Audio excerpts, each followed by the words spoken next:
ዳጣ ድራማ እንግዲህ እንደቀጠለ ይገኛል። በጣም አስገራሚ ሁኔታ ላይ ደርሷል። እንግዲህ አቢኤል እኔ ከናታን ውጪ ማንንም ሰው አልፈልግም፣ ማንንም ወንድ ላገባ አልችልም፣ ሊወደውም አልችልም፣ እኔ ከሱ ውጪ ማንንም ሰው አልፈልግም እያለች ትገኛለች። ናታን ደግሞ በዚህ የሚያፈቅረው ዳጣን ነው።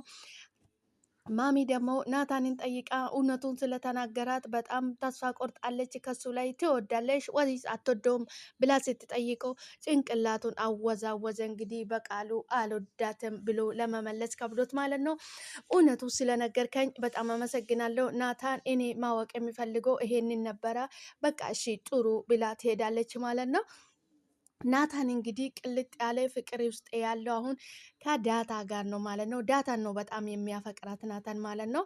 ነገር ግን አቶ ደረጀ እነሳውቅ ሁሉንም ነገር ለአባዬ እነሳውቅ እያለች ነበረ እያላት ነበረ ናታን ማለት ነው።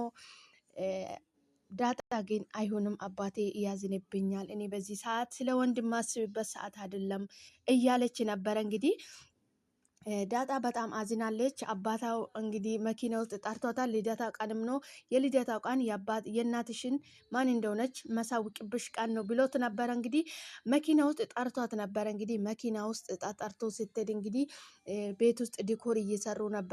ለሷ ልደት ደነገጠች። እንግዲህ በፍራቻ ነው ወደ መኪና እየተጓዘች የምትገኘው ማለት ነው። አቶ ደረጀ እንግዲህ መኪና ውስጥ ሆኖ ገዜን ነበረ ዳታን ጥራት ብሎ እያስጠራት ማለት ነው።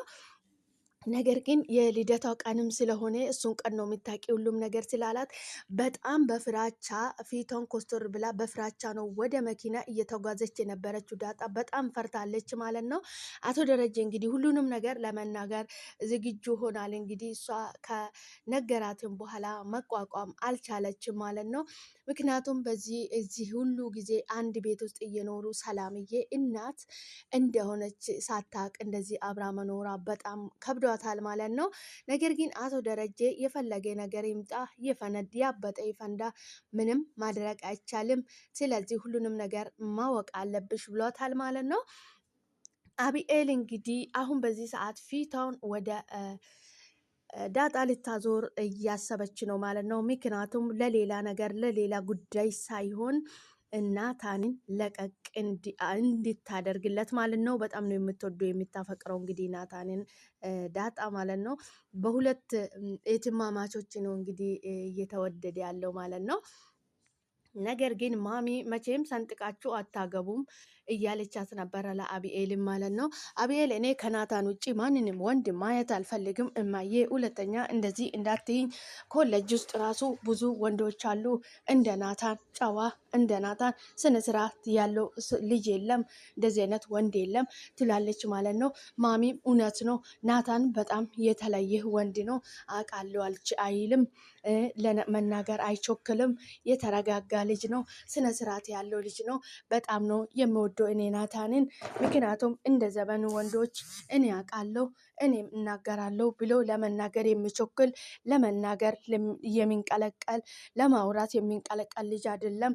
ናታንን እኔ በጣም ነው የምወደው፣ አንቺን ቢያገባልኝ ኖሮ ደስታዬ ነበረ። ነገር ግን እሱ አሁን ዳጣን ነው የሚወደው። እኔ የሚልሽ ያቤ ናታን ይዋሻል አይደል ትላለች ማለት ነው ማሚ ለአቢኤል ማለት ነው። አው ማዬ ዳጣን በጣም ነው የምወዳት እየዋሸሽ ነው ትላለች ማለት ነው። ማሚ እንግዲህ በዚህ ሰዓት ያው እውነቱን መናገር ስለፈራ እንጂ እሷም ስለጠየቀች ነው ስለ አቢኤል የተናገረው እንጂ ናታን እንደዚህ ለመናገር የሚንቀለቀል ለመወሰን የሚንቀለቀል ልጅ አይደለም ማለት ነው።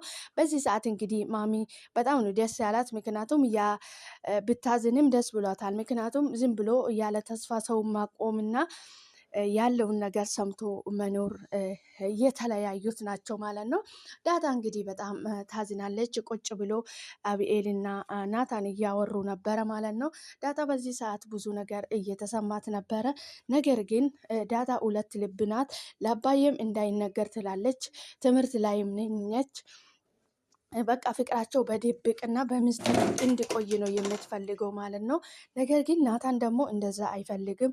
ሁሉም ነገር ይፋ መውጣት አለበት፣ ለአባዬ እናገራለሁ ይላልም ናታን። እንግዲህ አቢኤልም ተስፋ እንድትቆርጥ